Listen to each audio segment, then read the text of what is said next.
Here I want to use the freeform blend to create a smooth transition from the body side to the wheel arch. And I'll also take a look at how this will transition round to this rear corner. Now I've spent a little bit of time tidying up my surfaces, and I've got a flatter design at the back here than I had before. But the more chamfered surface we had previously will work fine too. And I've also rebuilt this rim from 3 separate surfaces to make the arcs more accurate. So let's open up the freeform blend, and just like skin, it has chain select.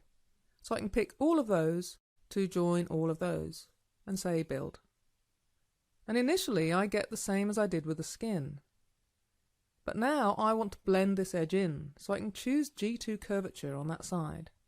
And if I update it, then I get a smooth curvature continuous result. And if I want to view it more critically, then I can turn the zebra stripes on. And don't be worried about these flat edges, it's probably just the tessellation.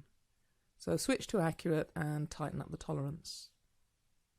And then you can see just how smooth the freeform blend surfaces are. And freeform blend works really well with construction history.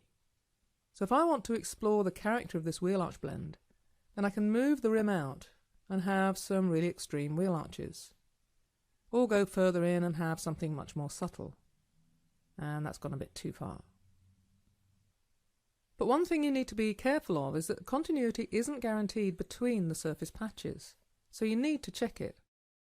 And that one's okay, but down here we don't have curvature, and that's probably because I've got a problem here, which I'd need to fix. But it's fine for now for the concept work I'm doing here. So I now need to work out how to transition to the rear. And I'll start with the rim. So I'll use freeform blend and I'll put curvature on both sides. And I'll just jump from here to here. And I'll make them both edge align. And this then gives us a very clear view of the relationship of our primary surfaces. So it's a little bit tight down here. So now I can use extend to modify the primary surfaces. And I can do all these edges together. So I can shrink that back and just watch how the blend surface varies. And of course I could put cone plots on if I wanted to be more accurate. And I could also extend the wheel arch surface as well if I needed to. But that's looking like quite a credible design. And then I can explore the blend across here. And I can already see that that's too long. So I'll just extend that back. And then I'll use the freeform blend to go from there to there. And I'll use edge align again. So that's clearly a bit too tight down here at the lower end. So I'll use extend again on the primary surface to redesign the space that the freeform blend has to work in. So again, I'm watching the shape of the blend while I modify the primary surface. And that's looking okay. Maybe a little bit more. And I can always modify the other side too. So I can use extend and push that out a bit and sharpen up the blend. Or I could curve snap it so that it lines up to this blend, which will help with my patch layout. And I can always use the shape sliders to modify the CVs and push that surface out, or soften it off again. So now I need to match this surface up again. So I can use extend and just curve snap to the top. Down here that's probably okay, but I'll just curve snap to make sure. Now this is a much bigger space and it's not easy to see how the surfaces should work. But the freeform blend lets me quickly explore how a natural transition wants to behave.